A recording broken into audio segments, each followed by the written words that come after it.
बिलासपुर लोकसभा से कांग्रेस प्रत्याशी देवेंद्र यादव ने 3 दशकों से बिलासपुर लोकसभा से भाजपा से निर्वाचित सभी सांसदों को अपनी उपलब्धियों के साथ ओपन डिबेट करने के लिए भी चुनौती दी है। यहां के सांसद थाली और ताली बजाने के काम ही आए।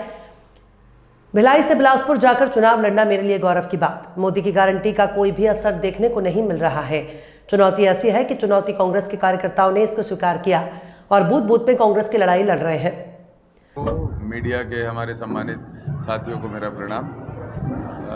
हमारे बहुत ही सम्मानित विधायक बड़े भाई अटल श्रीवास्तव जी के नेतृत्व में आज गौरेला पेंड्रा में आना का अवसर मिला। कल रात्रि यहीं पर विश्राम किए और हम सब लोग कांग्रेस के साथी आज यहाँ ब्लॉक कांग्रेस की बड़ी बैठक में सभी कांग्रेस के साथियों से मिले हैं और निश्चित रूप से कांग्रेस के कार्यकर्ता, कांग्रेस के सभी वरिष्ठ नेता सब लोग एकजुट होकर पूरी मजबूती से इस बार मैदान को जीतने के लिए लड़ाई लड़ने के लिए तैयार हैं। और 10 साल की मोदी सरकार इस 10 साल में जो बेरोजगारी, महंगाई बढ़ती हुई रही है और जो वादा खिलाफी हुई है उसको लेकर जनता में आक्रोश है। संविधान बदलने की बात जो लगातार भारतीय जनता पार्टी के नेता कहते हैं, इससे जनमानस में बहुत ही आक्रोश है और हम सब एकजुट होकर लड़ेंगे और जीतेंगे। अब तक शहर की राजनीति करते आए हैं, बिलासपुर को छोड़ के पूरा लोकसभा में क्या रोडमैप बना है अब तक?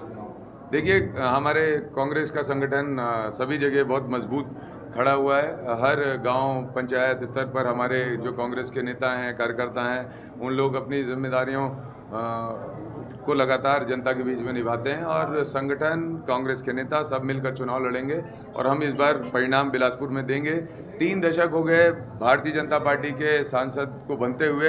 अगर मैं आपके माध्यम से 5 उपलब्धि, मैं सवाल करता हूं आपसे, भाजपा के नेता, भाजपा के सांसद, भाजपा के प्रत्याशी 5 उपलब्धि बता दें टोकन साहू जी पिछले 3 दशकों की भाजपा के सांसदों की, तो मैं बात करने के लिए तैयार हूं ओपन फोरम में उनसे। 5 उपलब्धि केवल गिना दें।